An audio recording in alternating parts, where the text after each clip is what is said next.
Bismillahirrahmanirrahim. Assalamualaikum warahmatullahi wabarakatuh. Innal hamdalillah nahmaduhu wa nasta'inuhu wa nastaghfiruh wa na'udzu billahi min shururi anfusina wa sayyiati a'malina. Man yahdihillahu fala mudilla lahu wa may yudlil fala hadiya lahu. Asyhadu an la ilaha illallah wahdahu la syarika lahu wa asyhadu anna Muhammadan abduhu wa rasuluh wa khaliluhu wa safiyuh. Salawatullah rabbi wa salamuhu alaihi wa ala alihi wa sallama tasliman katsiran.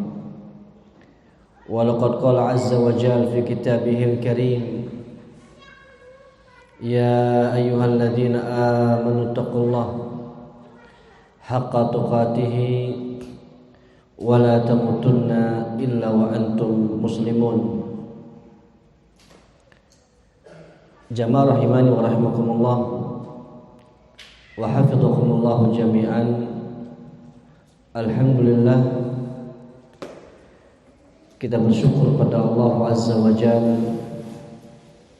atas nikmat iman, nikmat Islam, nikmat kesehatan, kesempatan, sehingga dengan izin Allah Azza wa Jalla kita kembali bersua bermujalasah di salah satu rumah di antara rumah-rumah Allah Azza wa Jalla. Pada kesempatan malam hari ini kita akan membahas kaidah yang ke-15 dari 50 kaidah yang diambil dari hadis-hadis Nabi sallallahu alaihi wasallam yang dikarang oleh Profesor Dr. Umar bin Abdullah Al-Muqbil hafizahullah taala. Dan kaidah ke-15 ini akan menceritakan sebuah hadis Nabi sallallahu alaihi wasallam yang diriwayatkan oleh Al-Imam Al-Bukhari dan Al-Imam Muslim. Hadis ini kita berikan sebuah tema, jadilah manusia yang tangguh, jadilah seorang muslim yang tangguh. Jamaah rahimani wa rahimakumullah wa hafizakumullah jami'an. Al-Imam Al-Khattabi rahimahullahu ta'ala pernah mengatakan, innal balwa fi mu'asyarati ahli zamanina 'azimatun. Sesungguhnya ujian bergaul, berinteraksi dengan manusia di zaman sekarang ini adalah sangat luar biasa besarnya. Mau tidak mau, seorang manusia dia akan senantiasa bersentuhan, akan senantiasa berinteraksi, akan senantiasa bergaul dengan manusia yang lainnya, dan ini sebuah keniscayaan. Maka terkait dengan masalah ini kata Imam Al-Khattabi rahimahullahu ta'ala, fasta'in biha ala ma yalqaka min adahu. Maka jadikanlah permohonan kita kepada Allah Azza wa Jalla atas apa yang kita jumpai dari interaksi kita dengan manusia yaitu terkait dengan gangguan-gangguan mereka semuanya. Kemudian beliau menyampaikan kembali, fa innaka la takhlu min qalilihi wa in salimta min katsirihi. Sejatinya kamu tidak akan mampu untuk selamat dari gangguan manusia, baik itu jumlahnya besar maupun sedikit. Pasti setiap kita akan mendapatkan sebuah gangguan-gangguan yang dimana kita tidak rida, tidak mau gangguan itu menimpa kepada kita. Oleh karena itu Nabi Shallallahu Alaihi Wasallam memberikan bimbingan kita dengan sebuah kaidah yang mulia. Sebuah hadis Nabi Shallallahu Alaihi Wasallam, innaman nasu kal ibilil mi'ah la takadu tajidu fiha rahilah. Disebutkan bahwasanya Rasul Shallallahu Alaihi Wasallam memberikan sebuah bimbingan kepada kita atas apa yang kita tadi ketahui perkataan Al-Imam Al-Khattabi, bahwasanya ujian ketika kita berinteraksi dengan manusia sangatlah besar. Oleh karena itu Nabi Shallallahu Alaihi Wasallam mengatakan, innaman nas kal ibilil mi'ah la takadu tajidu fiha rahilah. Sejatinya manusia itu seperti unta yang berjumlah 100. La takadu, hampir-hampir kamu, tajidu fiha rahilah, tidak mendapatkan padanya unta yang cocok untuk ditunggangi. Di sini Nabi Shallallahu Alaihi Wasallam ingin menerangkan kepada kita sebuah perumpamaan, sebuah gambaran bahwasannya manusia itu seperti 100 ekor onta, yang dimana dari 100 ekor onta tersebut ternyata di antara onta-onta tersebut tidak ada yang layak untuk ditunggangi.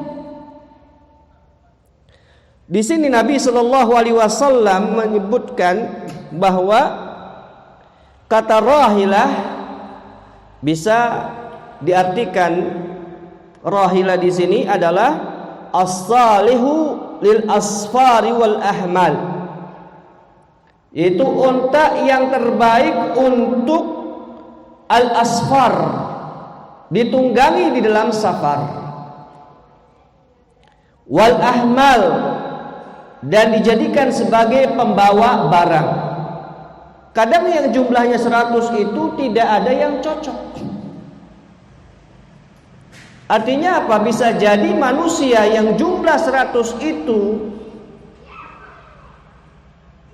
tidak ada satupun yang cocok ideal dengan kita. Bisa jadi jumlah yang banyak tersebut itu tidak seide dengan kita, tidak sevisi dengan kita. Oleh karena itu ini merupakan sebuah ujian yang besar bagi setiap hamba Allah yang sedang berinteraksi dengan penduduk di zaman sekarang ini.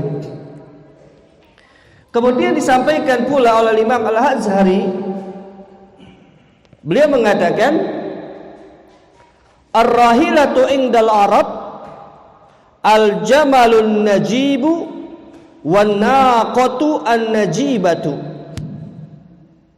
Jadi ar-rahilah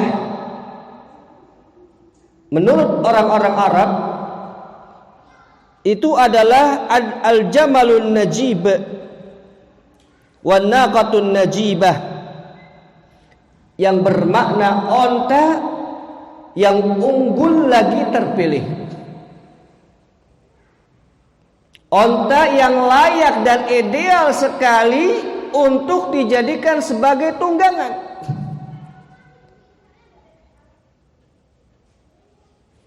Dan ini menggambarkan kepada kita bahwasannya di antara manusia tidak ada manusia yang sangat ideal banget, nggak ada. Ya, misalnya akidahnya 100%, akhlaknya 100%, tampangnya 100%, kelakuannya 100%, nggak ada.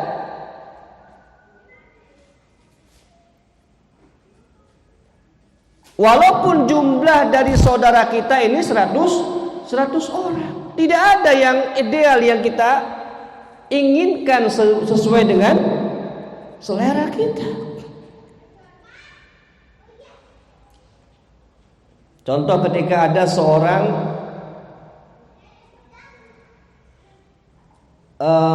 kita katakan jomblo lah. Ketika dia ditanya, "Mas, nanti kamu kalau nikah pengennya kayak apa?" Kemudian dia akan mengatakan, "Saya akan menikah dengan seorang wanita sebagaimana yang disampaikan oleh Nabi Shallallahu Alaihi Wasallam." Apa itu? Tungkahul mar'atu li arba'in. Wanita itu dinikahi dengan 4 kondisi, 4 keadaan, 4 sifat unggulan. Yang pertama apa? Li jamaliha, karena kecantikannya. Saya akan pertama kali saya cari orang yang paling cantik, tidak ada titik hitam di mukanya. Susah. Ya.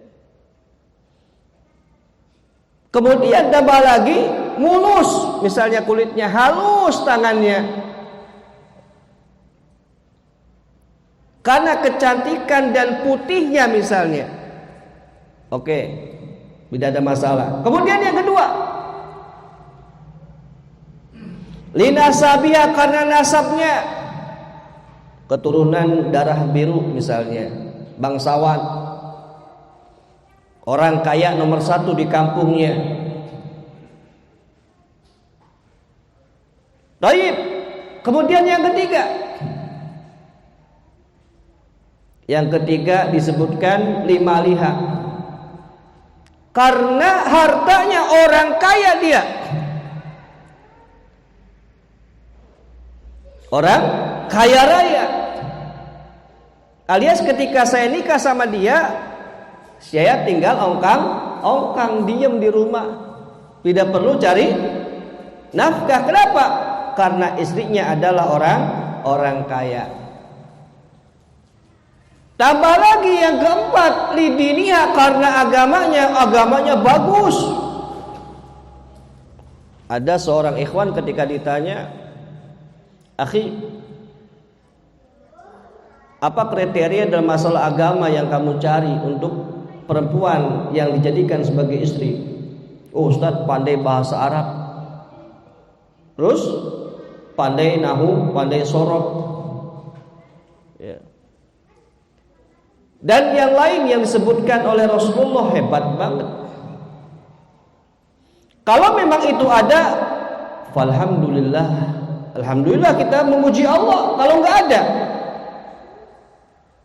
maka setiap kita harus melihat dengan kaca yang besar, cermin yang besar, bagaimana sejatinya kita. Sudahkah kita termasuk pilihan si wanita tersebut? Ternyata wanita pun punya apa? Punya kriteria juga. Ya. Yang pertama apa yang pertama? Oh, mungkin juga wanita juga akan melihat karena ketampanannya. Wah, ini sekian persen nggak mau kan itu. Karena kekayaannya dan semuanya sebutkan sebagaimana seorang laki-laki mencari seorang istri. Nah, apakah ketika itu tidak ada semuanya, ya, kemudian tidak ada yang ideal? Minimal dari 4 itu cari faktor agamanya. Ya, Ustadz, kalau kayak gitu kita nggak akan mendapatkan sebuah kecintaan kepada dia. Ya, Ingat ketika Umar bin Khattab radhiyallahu taala anhu mengatakan bahwasannya innal buyut la tubna 'alal hubbi wa innama tubna 'ala mu'asyarati bil ihsan. Rumah itu tidak hanya sekedar dibangun dengan cinta, tidak. Akan tetapi rumah itu dibangun dengan dasar kita berinteraksi dengan istri kita bil ihsan, dengan cara baik. Banyak orang yang tanpa cinta ternyata langgeng hidupnya. Ada orang yang di awal saya akan menumbuhkan rasa cinta saya sebelum saya menikah, ternyata kandas juga baru 1 minggu. Itu tidak sedikit. Maka Nabi Shallallahu Alaihi Wasallam ingin menjelaskan kepada kita. Bahkan disebutkan pula oleh Al-Imam Al-Azhari rahimahullahu taala, disebutkan bahwasanya makna hadis ini anna zahida fid dunya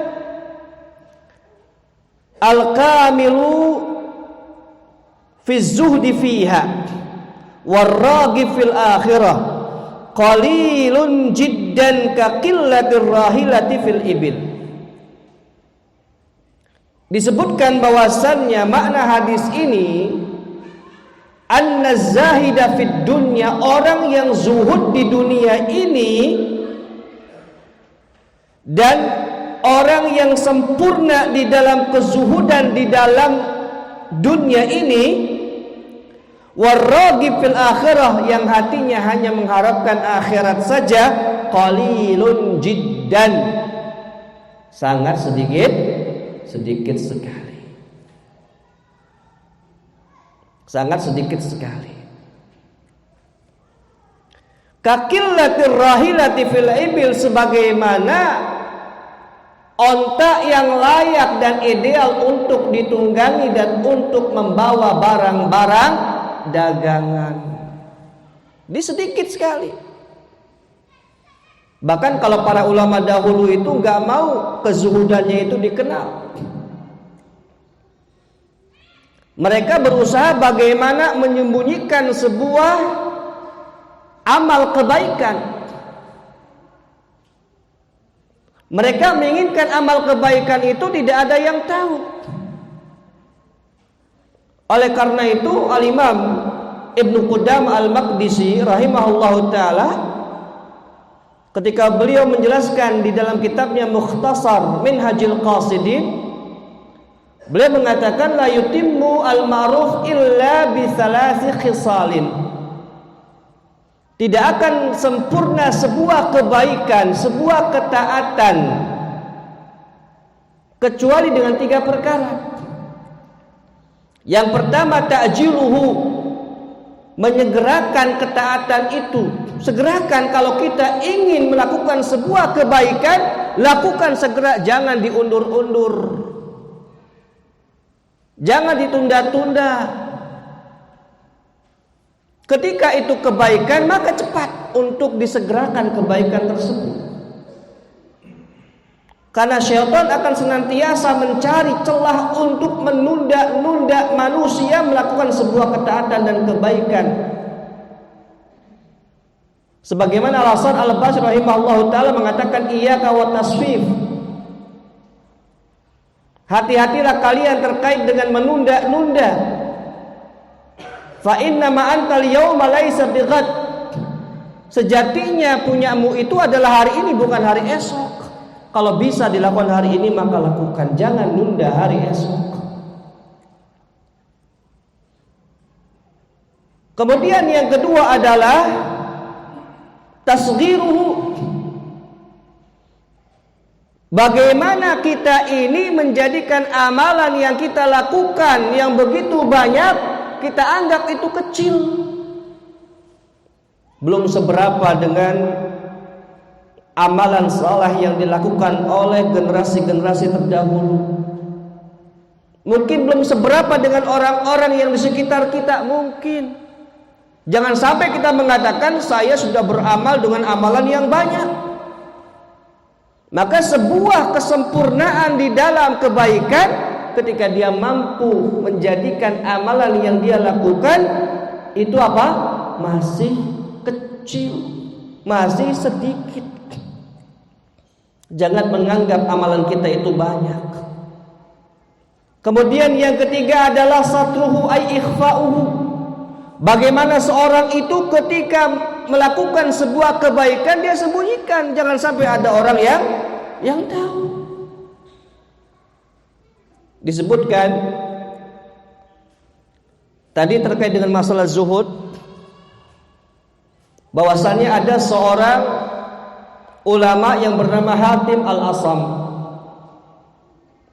Hatim Al-Asam adalah orang yang dikenal zuhud di kalangan manusia.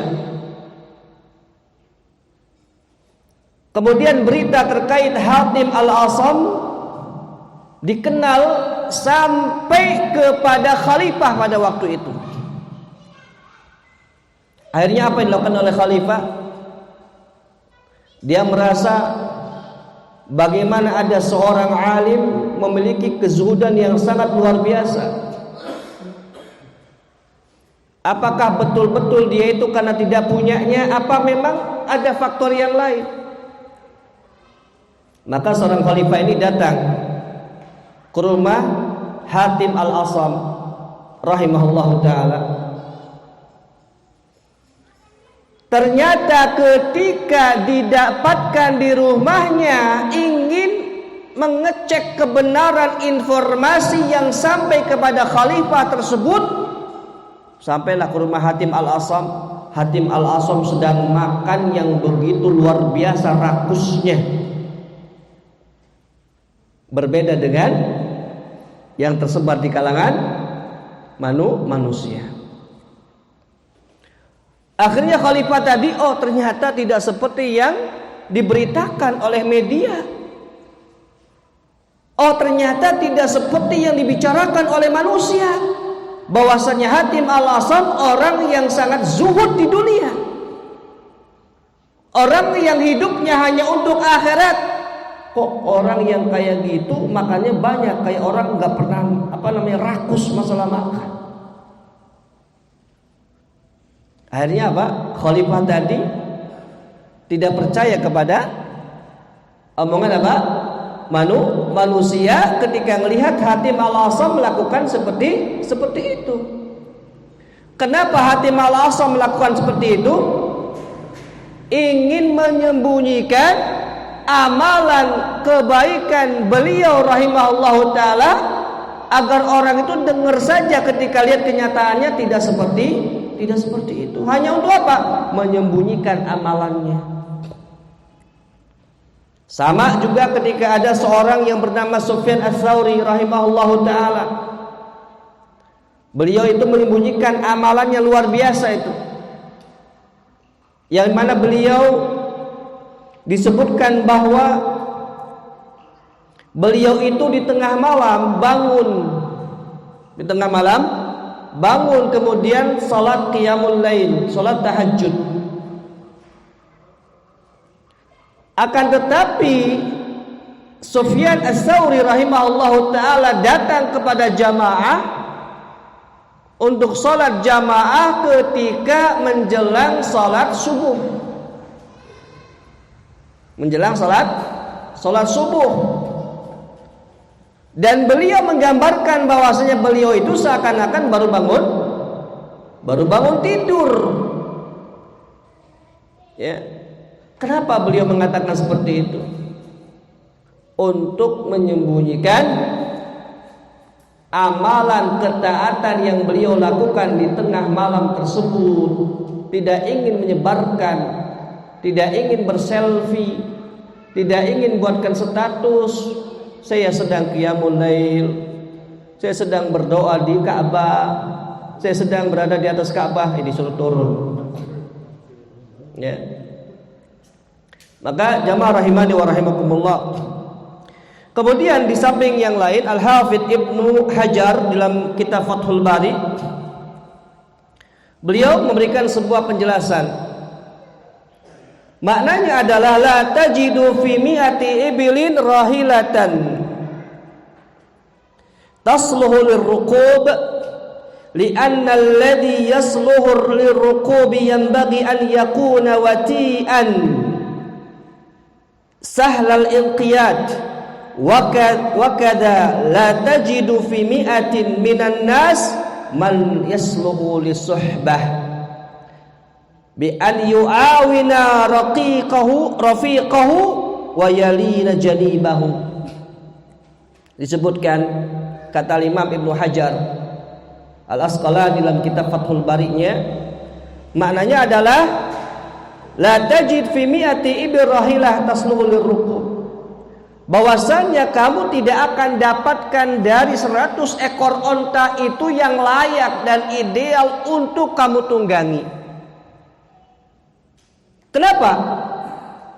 Karena kata beliau yang layak untuk ditunggangi adalah onta yang bisa dan sepatutnya onta tersebut adalah onta yang wati, yang jinak, sahlal inqiyad dan nurut.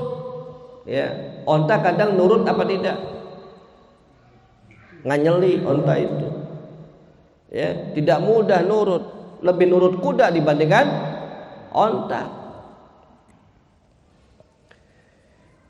Begitu juga ketika kata beliau rahimahullahu taala, kamu tidak akan dapatkan dari manusia yang jumlahnya 100 ternyata mereka itu layak untuk kita bergaul dengannya. Ya. Kenapa bi an yu'awina rafiqahu? Artinya dia menjadi seorang yang layak untuk dijadikan sahabat. Kenapa? Karena dia sudi untuk nolong temannya. Kadang untuk rela nolong teman itu kan butuh sebuah apa? Ketulusan. Ya. Kemudian wayalina janibahu, dan lembut terhadap orang yang di dekatnya. Jadi lihat, Al-Imam Ibnu Hajar ingin menegaskan apa yang disampaikan oleh Rasulullah sallallahu alaihi wasallam, bahwa onta yang 100 itu belum tentu layak dan patut ditunggangi. Begitu juga manusia yang jumlahnya 100 belum tentu layak untuk kita jadikan sebagai sahabat. Ya. Dan ini sesuatu yang terjadi. Ya, yang disampaikan oleh Imam Al-Khattabi di awal tadi. Maka di sini mengandung sebuah makna, ya, bahwa hadis Nabi Shallallahu Alaihi Wasallam ini memberikan makna kepada kita bahwa kita ini tidak bisa mendapatkan orang yang sesuai dengan apa yang kita inginkan, apa yang kita harapkan, apa yang kita idam-idamkan. Ya, kadang seperti itu. Contoh, misalnya kita ingin mencari orang yang betul-betul taat banget kepada Allah, ibadahnya luar biasa, akhlaknya number one, ya, suka bantu temennya, akidahnya luar biasa, sangat alim banget, jadi sempurna banget. Kira-kira dari 100 orang bisa nggak kita dapatkan?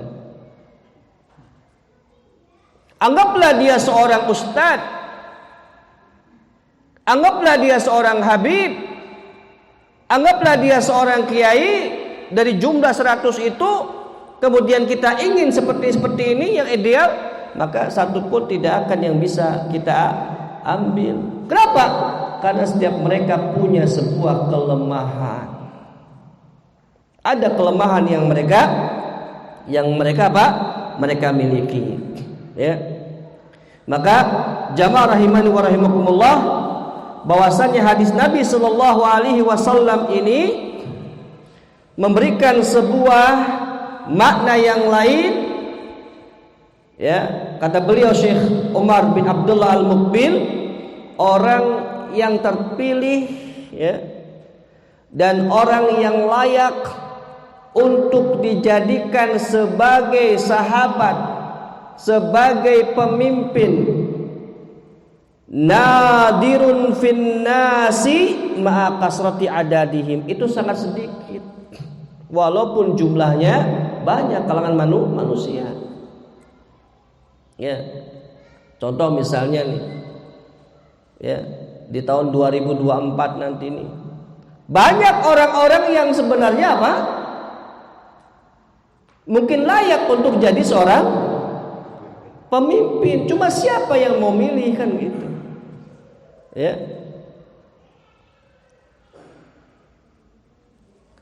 Kemudian juga disebutkan bahwasannya ini juga disampaikan oleh beliau hafizahullah taala sama sebagaimana ibil ya, sebagaimana onta yang jumlahnya sangat banyak sekali ya. Jamaah rahimani wa rahimakumullah wa hafizakumullah jami'an.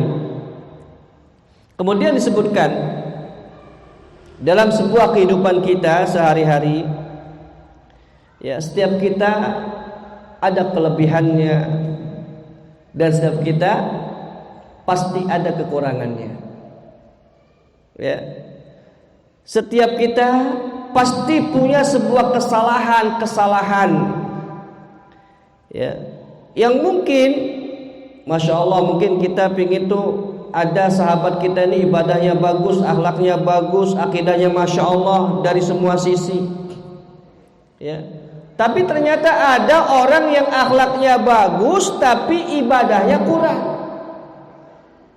Ada orang ibadahnya luar biasa kita lihat dengan mata kita, tapi kok akhlaknya nggak baik.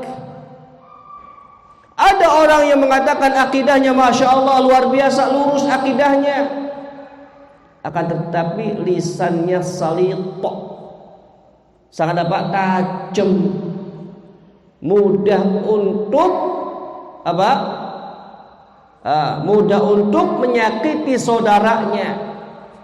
Ya, maka ini ya, ini yang terjadi. Tetapi setiap kita harusnya memang berusaha untuk menjadi sosok manusia yang tangguh dan semuanya ada, akidahnya bagus, akhlaknya baik, ibadahnya lurus. Ya. Ya. Jamaah rahimani wa rahimakumullah. Maka nanti akan saya jelaskan terkait dengan kaidah yang mulia ini. Di sana ada terkait dengan khabarun shadiq wa irsyadun nafi', yaitu khabar yang shadiq, terpercaya, dan sebuah petunjuk yang bermanfaat untuk kita, dan kita akan bahas setelah salat Isya biidnillahi ta'ala. Wa sallallahu ala Muhammad wa ala alihi wa sahbihi wa sallam. Bismillahirrahmanirrahim. Alhamdulillahi al-ihsani wa syukru lahu ala taufiqihi wa imtinani. Asyhadu an la ilaha illallah wahdahu la syarikalah ta'dhiman li sya'nihi, wa asyhadu anna Muhammadan abduhu wa rasuluhu al-hadi ila ridwanih. Salawatullah rabbi wa salamuhu alaihi wa ala alihi wa sallama tasliman katsira, amma ba'd. Jamaah rahimani wa rahimakumullah wa hafizakumullah jami'an. Beliau Syekh Profesor Dr. Umar bin Abdullah Al-Muqbil hafizahullah ta'ala menyampaikan kepada kita bahwa hadis yang mulia yang disebutkan oleh Nabi sallallahu alaihi wasallam mengambil sebuah bukti bahwasannya kebanyakan manusia itu tidak baik dan hanya sedikit yang baik. Dan itu beliau hafizahullah ta'ala mengutipkan berapa ayat Allah Azza wa Jal yang berbicara terkait dengan penguat hadis Nabi sallallahu alaihi wasallam. Yang pertama adalah surah Al-Baqarah ayat 243. Allah Azza wa Jalla mengatakan, walakinna aktsaran nasi la yashkurun. Akan tetapi kebanyakan manusia tidak bersyukur. Kemudian di dalam ayat yang lain surat Al-An'am ayat 116, Allah Azza wa Jalla mengatakan, wa in tuti aktsara man fil ardi yudilluka an sabilillah. Jikalau engkau mentaati kebanyakan di kalangan manusia di muka bumi ini, siapa saja dia, yudilluka an sabilillah, maka sejatinya kebanyakan mereka itu akan menyesatkan engkau dari jalan Allah Azza wa Jalla. Kemudian ayat yang lain pula Allah Azza wa Jalla mengatakan dalam surat Hud ayat ke-17, walakinna aktsaran nasi la yu'minun. Akan tetapi kebanyakan manusia tidak beriman. Dan ayat yang lainnya dalam surat Saba ayat ke-13, wa qalilum min ibadiyasy syakur. Dan sedikit sekali di kalangan manusia hamba Allah Azza wa Jalla yang bersyukur. Maka kira-kira dari hadis yang mulia dengan ayat yang disebutkan tadi itu kira-kira cocok apa tidak? Maka sangat cocok. Oleh karena itu ketika ada seorang berdoa dengan doa yang berbeda di kalangan manusia, di kalangan orang-orang lainnya, dia berdoa, Allahumma ja'alna minal qalil. Ya Allah, jadikanlah kami termasuk golongan yang sedikit. Kemudian Umar bin Khattab radhiyallahu taala anhu langsung mendekatinya dan kemudian mengatakan, kenapa engkau berkata seperti itu? Kemudian dia mengatakan bahwasanya Allah Azza wa Jalla berfirman banyak sekali di dalam ayat-ayat yang mulia, di antaranya wa qalilum min ibadiyasy syakur, dan sangat sedikit sekali di kalangan para hambaku yang bersyukur.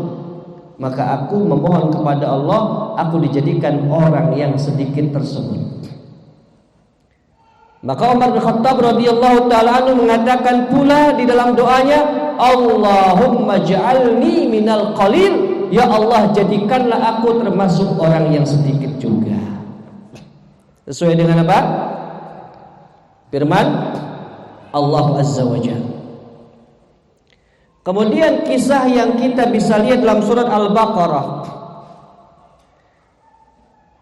di ayat yang 249 yang bercerita tentang Talut, tentang Bani Israel, yang dimana orang-orang Bani Israel ceritakan di ayat tersebut meminta kepada Nabi Allah. Ada yang mengatakan Nabi Samuel meminta kepada Nabi Allah untuk diangkat seorang pemimpin dari mereka. Ingin minta diangkat seorang pemimpin dari mereka. Lihat, dari mereka, bukan dari yang lainnya. Maksudnya apa? Dari mereka itu dari sisi kebangsawanannya, dari sisi kekayaannya, dari sisi kehormatannya dan kedudukan sosialnya yang tinggi di kalangan mereka. Itu yang mereka minta. Kemudian apa kata Nabi tersebut? Mengatakan kepada mereka, kalau misalnya aku minta kepada Allah, kemudian ternyata Allah munculkan satu orang sebagai pemimpin untuk kalian semuanya, apakah kalian siap untuk mentaatinya? Apa kata mereka? Bagaimana kami tidak mentaatinya? Bagaimana kami tidak berperang bersama dia? Padahal bagaimana harta kami dirampas dan kami pula dihinakan. Ya. Lihat. Kemudian akhirnya Allah Azza wa Jalla memilih seorang yang bernama Talut untuk menjadi pimpinan mereka. Lihat bagaimana mereka ketika dipilih itu orang, dan itu adalah orang yang paling terbaik di kalangan mereka, tetapi bukan di kalangan bangsawan, bukan stratanya sama dengan mereka, status sosialnya tidak sama dengan mereka. Protes lagi. Bagaimana diutus seorang pemimpin padahal dia ini seperti ini? Kenapa bukan dari kami? Lihat bagaimana ngeyelnya mereka itu. Dipahamkan lagi, bukankah sudah aku sampaikan di awal, kalau Allah mimpin, kalau Allah pilih seorang pemimpin untuk kalian semuanya, kalian akan taat. Akhirnya mau tidak mau mereka pun ikut. Nah, bagaimana ujian dari Allah Azza wa Jalla untuk menentukan siapa yang paling terbaik, siapa yang layak untuk maju berperang bersama Talut dari jumlah yang sangat besar tersebut. Allah uji mereka semuanya. Dari jumlah semuanya Allah uji melewati sebuah sungai, dan ternyata hampir mungkin 2/3 dari pasukan tersebut meminum air di sungai tersebut, padahal yang dibolehkan cuma hanya untuk kondisi darurat seteguk saja. Lihat, kebanyakan mereka ini tidak taat kepada apa yang disampaikan oleh Talut. Padahal mereka sendiri yang menginginkan untuk dijadikannya seorang panglima di kalangan mereka, agar apa? Agar bisa memimpin pasukan melawan tentara Jalut. Lihat, kadang orang minta sesuatu itu sesuai dengan apa? Harapan dan idaman. Kadang tidak sesuai dengan itu semuanya. Inilah ujian dari Allah Azza wa Jalla. Dan ternyata orang-orang yang terpilih tersebut melewati ujian-ujian tersebut, merekalah orang-orang yang bisa mengalahkan pasukan Jalut dengan tentaranya, walaupun jumlahnya tidak berbanding. Kemudian disampaikan, kam min fi'atin qalilatin ghalabat fi'atan katsiratan biidznillah. Berapa banyak kelompok yang sedikit dia bisa mengalahkan kelompok yang banyak dengan izin Allah Azza wa Jalla. Sehingga jamaah rahimani wa rahimakumullah, innal ibtila tamhis. Sesungguhnya ujian itu sebagai tamhis, seleksi. Mana orang yang layak untuk dijadikan sebagai orang yang beriman dan mana orang yang tidak layak. Kemudian jamaah rahimani wa rahimakumullah, disebutkan oleh beliau hafizahullah taala terkait dengan kaidah yang mulia ini. Kaidah yang mulia ini mengandung sebuah khabarun shadiq, sebuah kabar yang benar, wa irsyadun nafi', dan sebuah petunjuk yang bermanfaat. Jadi hadis Nabi SAW ini mengandung dua tadi, informasi yang jujur, yang benar, dan petunjuk yang bermanfaat. Disebutkan kata beliau hafizahullah taala, ammal khabar, adapun dia sebagai sebuah informasi, Rasul sallallahu alaihi wasallam telah mengkhabarkan annan naqsa syamilun li aksarin nas, bahwasannya sifat kekurangan itu sangat menyeluruh di kalangan manusia. Wa annal kamila au muqarribal kamali fihim qalil kal ibilil mi'ah, dan sejatinya kesempurnaan yang juga atau mendekati kepada sebuah kesempurnaan itu di kalangan manusia sangat sedikit, seperti unta yang berjumlah 100. Ya. Maka disebutkan kata beliau, fa idza aradta minha rahilatan tasluhu lil hamli war ruqub wad dihab wal iyab lam takat tajiduha. Ketika kau ingin dapatkan tuh dari 100 onta tersebut yang layak untuk ditunggangi, yang layak untuk dijadikan sebagai teman bersafar, teman untuk berdagang, itu sangat sedikit sekali, bahkan sulit untuk didapatkan kesempurnaan tersebut. Pasti ada kurangnya. Nah, begitulah juga manusia. Di kalangan manusia tidak ada orang yang dimana memiliki kelebihan di dalam masalah fatwa. Oh, ini orang ahli fatwa. Setiap jawaban itu setiap pertanyaan dia bisa jawab. Pertanyaan berapapun dia bisa jawab. Ya. Tidak ada yang seperti itu. Sampai dinukilkan bahwasannya Imam Malik rahimahullahu taala ditanya 40 pertanyaan, beliau hanya bisa menjawab berapa? Berkisar 4 pertanyaan. Bukan karena kebodohannya Imam Malik, bukan. Karena beliau rahimahullahu ta'ala betul-betul ketika belum yakin terkait dengan masalah jawaban tersebut, beliau tidak mau untuk menjawabnya. Kadang kita ini tajarrub fil futya. Kita sangat berani sekali dengan masalah fatwa.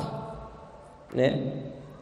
Sampai-sampai kata Umar bin Khattab radhiyallahu taala anhu, ajra'ukum fil futya ajra'ukum fin nar. Orang yang paling berani di dalam berfatwa, maka sejatinya orang itu orang yang paling berani untuk masuk neraka. Ya. Kemudian juga kadang ada orang yang tidak layak untuk menjadi seorang pengajar, seorang guru. Maka ada yang mengatakan kadang guru itu terbagi menjadi 4. Ya. Ada namanya guru dasar, emang dasarnya guru. Ada yang kedua guru administratif, guru yang dimana sekedar laporan, sing penting laporannya api, dia laporkan, wah hebat guru nih. Ya. Ada guru material, guru yang ketika dia itu ngajar, dia itu apa? Kayak jual beli. Kalau kamu ingin saya ngajar di sana, maka siapkan gaji sekian, maka bayarannya per bulan sekian. Ini guru material. Sedikit-dikit itu dirupiahkan. Ya. Ada guru yang keempat paling parah, guru kesasar. Ya. Daripada saya nggak dapat kerjaan, ya, sudahlah saya tak jadi guru saja. Padahal dia bingung jadi guru ngapain, kerjaannya akhirnya mohon maaf nyanyi-nyanyi saja gitu kan. Atau diajak jalan-jalan terus tuh anak. Kenapa? Karena memang dia ghairu shalihatin li ta'lim, enggak layak untuk mengajar.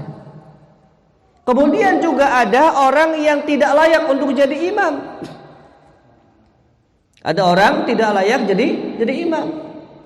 Mungkin kadang orang itu ketika ditunjuk jadi imam karena dia adalah orang kaya di kalangannya. Mungkin dia status sosialnya tinggi. Mungkin disebabkan karena gelar profesor, doktor, kemudian dia dijadikan sebagai imam. Padahal sejatinya ada orang yang lebih layak untuk jadi imam. Ya. Tetapi kalau memang sudah tidak ada lagi kecuali yang itu, ya sudah. Apa mau dikata? Khairun min adamihi, daripada nggak ada.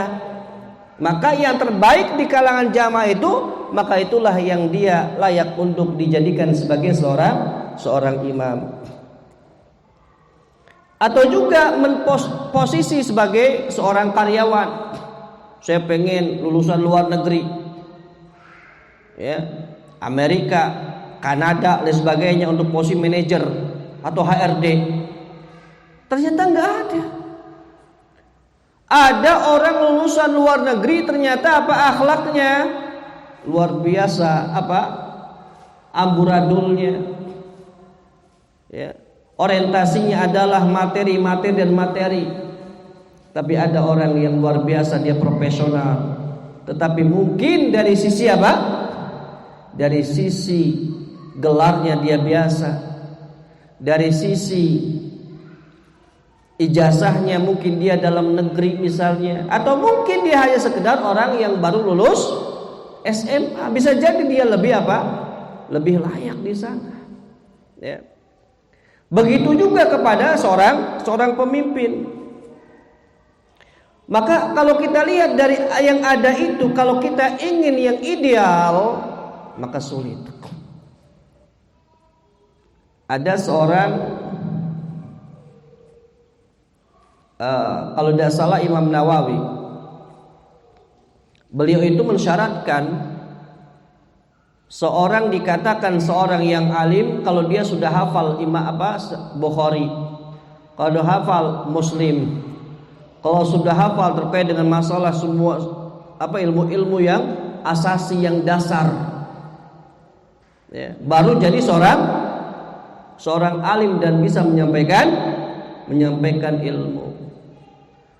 Akan tetapi Al-Imam Ibnu Hajar, beliau menyebutkan bahwasanya selama dia memahami al-ma'lum minad din bid-darurah, sesuatu yang urgensi dalam masalah agama, ini halal dinyatakan halal, ini haram dinyatakan haram, dan dia paham itu, maka silakan boleh untuk menyampaikan. Dia memahami itu semuanya, walaupun yang tadi disampaikan oleh Al-Imam Nawawi itu ada seorang yang ideal, dan kemudian yang disampaikan oleh Imam Ibnu Hajar itu kalau tidak didapatkan, ya sudahlah, minimalnya seperti itu. Seperti contoh,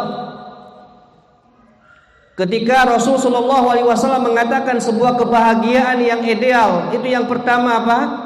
Al-markab al-hasan, misalnya tunggangan yang baik, baitul wasi', rumah yang luas, ya, al-jarus saleh, tetangga yang saleh.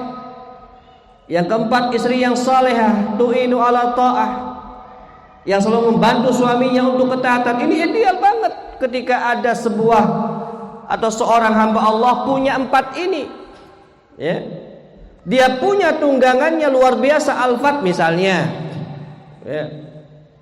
Atau misalnya yang sekarang lagi tenar itu apa, dia punya itu luar biasa. Yang kedua, rumahnya luas, ya, 5 hektar misalnya, buat lari langsung masuk rumah sakit, ya, misalnya. Kemudian tetangga yang saleh, dia tidak mendapatkan gangguan sedikit pun dari tetangganya yang sebelah. Kenapa? Karena tetangganya saleh, dia menjaga, ya, menjaga dengan baik tetangganya tersebut. Kemudian yang keempat, istri yang salehah, yang selalu membantu sang suami untuk melakukan sebuah ketaatan. Ini kebahagiaan yang ideal. Setiap kita berharap seperti itu. Akan tetapi Nabi SAW memberikan sebuah gambaran kebahagiaan yang minimal. Minimalnya kita ini Apa kata Nabi? Man asbaha minkum aminan fi sirbi mu'afan fi jasadihi wa indahu quti yaumi faqad hizatid dunya bihadza firiha. Minimal seorang disebut kebahagiaannya yang minimal tadi adalah orang ketika di pagi hari aminan, dia merasa aman fisir bihi, di komunitasnya tidak ada gangguan, tidak ada ancaman, tidak ada intimidasi. Tenang dia di tempat tinggalnya, nyaman dia di tempat tinggalnya, tidak ada gangguan apapun dari orang yang ada di sekitarnya. Itu yang pertama. Kemudian yang kedua, mu'afan fi jasadihi, dia kondisinya sehat. Sehat. Ya. Biar nggak punya uang tapi apa? Sehat. Banyak orang yang punya uang tapi ternyata tidak sehat. Ya. Kemudian yang ketiga adalah wa indahu quti yaumi, dan dia punya makanan pokok hariannya. Jadi hari ini yang mau dimakan tuh ada. Ya. Hari ini yang mau dimakan tuh ada. Habis ini kita makan apa? Itu sudah ada, walaupun mungkin belum rezeki kita. Seperti antum tuh, depannya antum plastik merah. Ya. Nah itu kan sudah sebuah kebahagiaan. Artinya nanti saya ketika selesai kajian ini saya ada yang dimakan, kan gitu. Ya. Tetapi apakah itu rezeki buat antum? Belum. Siapa tahu ketika antum lewat ada orang yang membutuhkan, antum kasihkan. Berarti rezekinya buat orang lain. Ya. Artinya kita mendapatkan apa yang kita makan hari ini. Apa kata Nabi? Faqad hizatid dunya bihadza firiha. Kita sudah mendapatkan dunia dan seisinya. Lihat, ini kebahagiaan yang minimal. Jadi kalau kita nggak bisa mendapatkan yang ideal, maka ada standar minimal. Jangan sampai orang itu tidak memiliki sebuah standar. Sing penting ada. Jangan, ada standarnya juga, standar minimal. Tidak harus ideal. Kalau ada, bagus sekali. Kenapa? Karena kata beliau, fa innal insana dzalum jahul. Sejatinya manusia itu, mereka itu adalah orang yang zalim, orang yang bodoh. Itu manusia. Dan beliau mengatakan sebagai standar hukum asal, hukum awal seorang manusia. Sehingga disebutkan oleh para ulama, al-aslu fil insani dhalumun jahul. Hukum asalnya manusia itu apa? Zalim dan bodoh. Itu hukum asalnya. Kapan manusia itu lepas daripada kezaliman dan kebodohan? Ketika dia mau belajar, sehingga kebodohan bisa dihilangkan dan kezaliman bisa juga dihentikan. Akan tetapi al-aslu fil mu'min al-adalah. Hukum asal seorang mukmin itu adil. Hukum asal seorang mukmin itu adil. Kecuali apa? Kecuali ketika dia melakukan sesuatu yang menjadikan dia tidak adil, maka hukumnya akan berubah. Kezaliman, kebodohan disebabkan kenapa? Karena an-naqais. Karena mungkin kesalahan-kesalahan manusia yang menyebabkan mereka tercegah daripada kesempurnaan. Jamaah rahimani wa rahimakumullah wa hafidhakumullahu jami'an. Kemudian kandungan yang kedua terkait dengan hadis Nabi sallallahu alaihi wasallam itu adalah al-irsyad an-nafi', sebuah petunjuk yang bermanfaat, arahan yang bermanfaat. Disebutkan bahwasannya hadis Nabi sallallahu alaihi wasallam ini mengandung sebuah bimbingan yang bermanfaat untuk manusia, agar ketika ada di kalangan komunitas manusia, hendaknya ada juga orang-orang, misalnya contoh ada yang belajar menuntut ilmu syar'i, Ada yang belajar misalnya masalah kedokteran. Ada yang belajar terkait dengan masalah ilmu kelistrikan. Dan itu sesuai dengan apa? Sesuai dengan minatnya masing-masing. Sehingga kenapa Allah Azza wa Jalla mengatakan falaula nafara min kulli firqatin minhum ta'ifatul liyatafaqahu fid din wal yundiru qaumahum idza raja'u ilaihim. Allah Azza wa Jalla meminta tidak semuanya orang untuk tafaqquh fid din, pergi ke pesantren semuanya. Tidak. Ya, kalau ke pesantren semuanya saya yakin pesantren tutup. Kenapa? Gak nampung. Ya. Maka ada yang masuk pesantren, ada yang masuk ke luar pesantren. Ya. Dan pesantren tidak menjamin orang itu jadi baik ketika keluar, tidak. Oh, berarti kalau masuk pesantren pasti jadi ustadz yang soleh. Belum tentu. Ya, yang paling parah adalah ketika seorang jadi mantan santri. Yang paling parah lagi ketika orang jadi mantan ustadz. Ini paling parah lagi. Maka setiap kita ini harus melihat kondisi anak-anak kita. Jangan pernah kita itu memaksakan ideal yang kita inginkan. Kadang suatu yang ideal menurut kita belum tentu itu ideal bagi anak kita. Sehingga Ali bin Abi Thalib radhiyallahu taala anhu pernah mengatakan, apa? Hiduplah kamu di zamanmu, jangan kau tarik anakmu hidup di zamanmu. Ya. Artinya ketika kita menyampaikan kepada anak kita, nah, kamu harus seperti abikmu ya, harus seperti bapakmu ya. Bapakmu dulu begini, maka kamu juga begini. Udah. Dulu kita hidup di zaman batu, sekarang hidup di zaman apa? HP. Mungkin sekarang lebih pintar. Ya. Anak sekarang itu di HP itu passwordnya setiap apa tuh?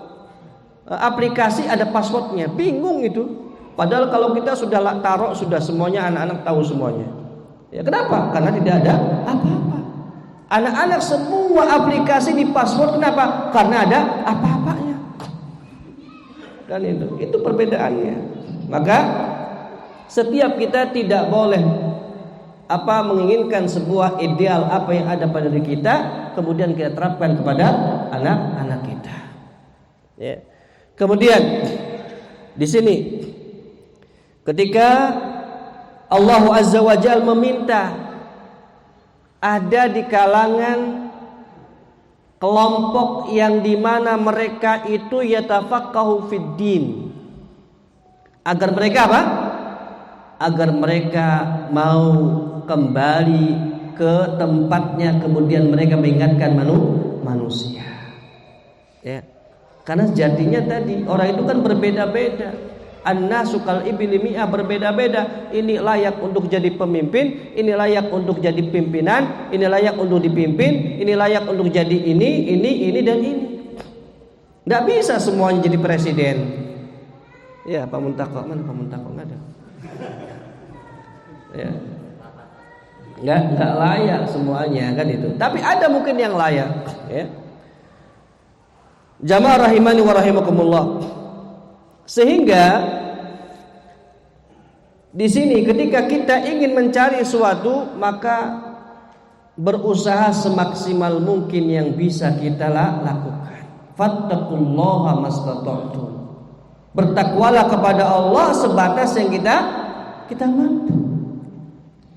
Al-Imam Al-Qurtubi rahimahullahu taala, beliau ingin berikan sebuah perumpamaan yang cocok terkait dengan ini. Kata beliau bahwa anna ar-rajul al-jawwad alladhi yahmilu athqalan nas wal hamalata anhum wa yakshifu qurbahum azizul wujud karahilati fil ibilil katsira. Al-Imam Al-Qurtubi rahimahullahu taala beliau mengatakan, seorang yang memiliki sifat kedermawanan, yang mampu menolong kesusahan manusia, yang mampu memberikan solusi bagi kekurangan manusia. Azizul wujud, keberadaannya itu sangat sedikit, sulit banget. Ya, pasti mungkin gitu kan, take and give gitu kan. Saya beri apa yang saya dapatkan. Ya, padahal di dalam kebaikan itu adalah apa? Kita harus memberi terus. Tidak usah kita memikirkan, apalagi sampai kita ingin mendapatkan sesuatu yang lebih. Apa kata Allah? Wala tamnun tastakthir. Jangan kau memberikan sesuatu itu berharap mendapatkan sesuatu yang lebih. Ya. Tapi insya Allah yang kita berikan kepada orang pasti mendapatkan sesuatu yang lebih. Apa itu? Pahala dari Allah Azza wa Jalla. Kemudian jamaah rahimani wa rahimakumullah, ada beberapa nasihat arahan dari beliau hafizahullah taala dari hadis yang mulia ini. Yang pertama adalah bahwa setiap dai, setiap pendidik, setiap orang tua senantiasa berusaha mencari dan perhatian kepada unsur-unsur yang istimewa dari anak didiknya. Kira-kira ini lebih cocoknya kemana? Ya, mungkin kita punya anak 5, belum tentu kelima-lima itu cocok untuk di pesantren misalnya. Mungkin dia cocok di sini, dia cocok di sini, dia cocok di sini. Walaupun ketika dia lulusan pesantren, belum tentu juga dia cocok untuk ngajar di pesantren. Mungkin dia cocoknya untuk apa? Untuk berniaga, bisa jadi. Sing penting dia menjadi seorang pedagang yang saleh, misalnya. Kenapa? Karena ada bekal agama. Ya. Ini yang harus diperhatikan setiap kita. Disebutkan ketika Rasul sallallahu alaihi wasallam berdoa kepada Allah Azza wa Jal, memohon di antara dua orang, ya, untuk masuk Islam. Rasul sallallahu alaihi wasallam berdoa, Allahumma aizzal Islama bi ahabbi hadaini rajulaini ilaika bi Abi Jahlin au bi Umar bin Khattab. Ya Allah, aku memohon kepada Engkau untuk kemuliaan Islam di antara dua orang yang paling kau cintai. Lihat, Rasul minta petunjuk kepada Allah. Bi Abi Jahlin au bi Umar bin Khattab. Abu Jahal ataukah Umar bin Khattab? Kira-kira Rasul tahu enggak Abu Jahal ini mau masuk Islam? Enggak tahu. Umar mau masuk Islam? Belum tahu. Keduanya masih memusuhi apa? Memusuhi Islam. Tetapi Rasul sallallahu alaihi wasallam ada harapan ketika salah satu di antara mereka itu masuk Islam. Maka mohon doa kepada Allah Azza wa Jalla. Mana yang terbaik yang kau cintai di antara dua ini? Ternyata Allah Azza wa Jalla memilih siapa? Umar bin Khattab radhiyallahu taala anhu masuk Islam. Juga disebutkan bagaimana ketika Umar bin Khattab radhiyallahu taala anhu membawa seorang gulam, ya, atau ya remaja lah kita katakan, yaitu bernama Abdullah bin Abbas. Abdullah bin Abbas dibawa oleh Umar bin Khattab di hadapan para penggawa perang Badar. Ini Umar ngapain bawa penggawa anak yang masih kecil itu di hadapan kita semuanya?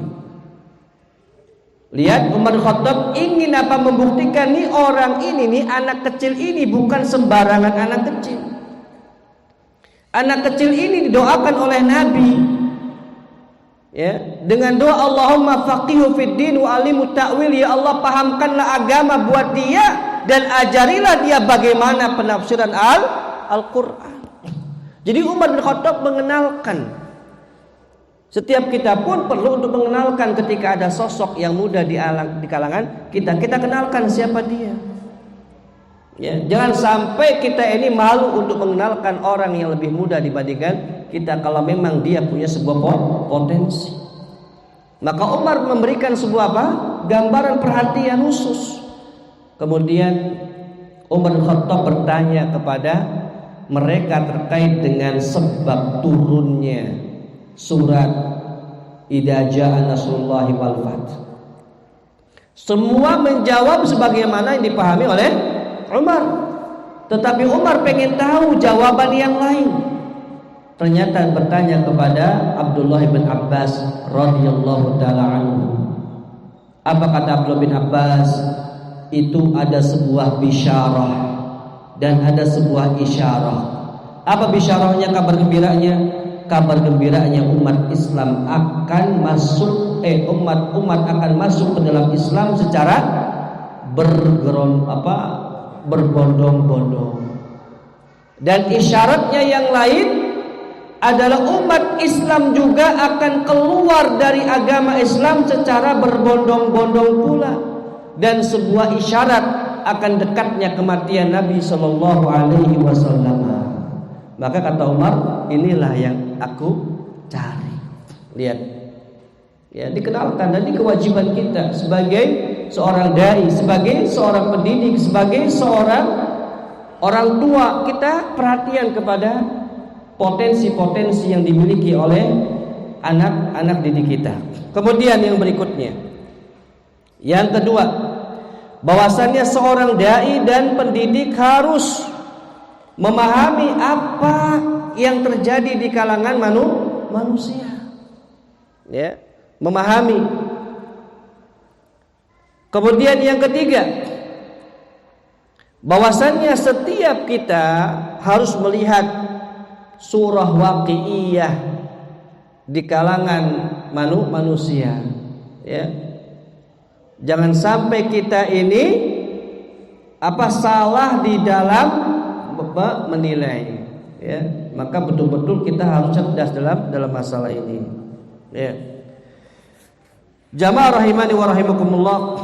Kemudian yang terakhir, apa yang bisa kita ambil dari hadis Nabi sallallahu alaihi wasallam ini?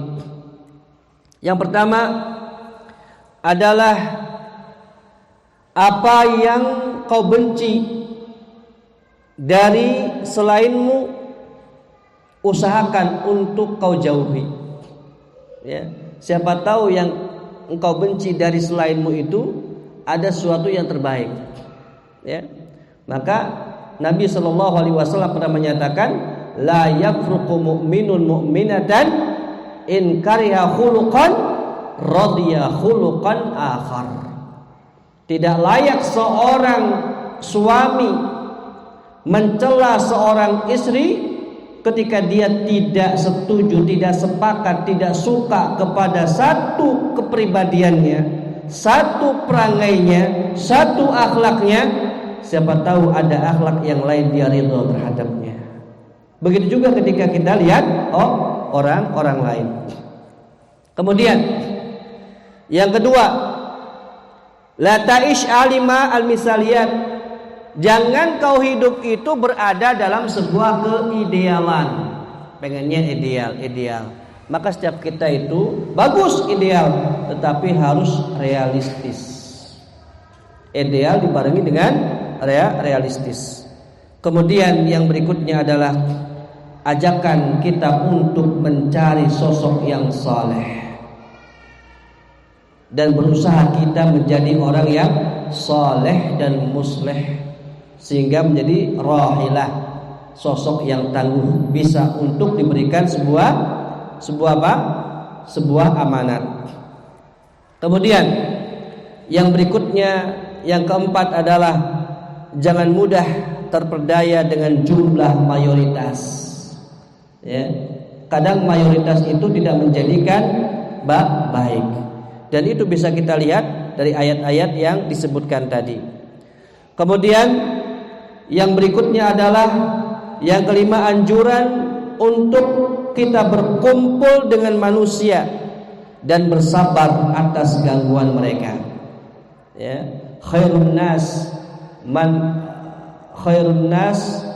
yukhalitun nasa wa yasbiru ala adahum, atau alladzi khalitun nas wa yasbiru ala adahum khairun mimman yukhalitun nas mimman la yukhalitun nasa wa la yasbiru ala adahum. Jadi orang yang bergaul dengan manusia dan dia sabar dengan gangguannya itu lebih baik dibandingkan orang gak mau bergaul dan gak tahan terhadap gangguannya. Maka kita tetap berkumpul berinteraksi dengan manusia dan kita siap dengan gangguan mereka dan kita bersabar atas itu semuanya. Kemudian yang berikutnya adalah anjuran untuk selalu melakukan sebuah perbaikan diri. Ya, ketika kita kurang di dalam memahami akidah kita, perbaiki akidah kita. Ketika kita kurang dalam ibadah kita, perbaiki ibadah kita.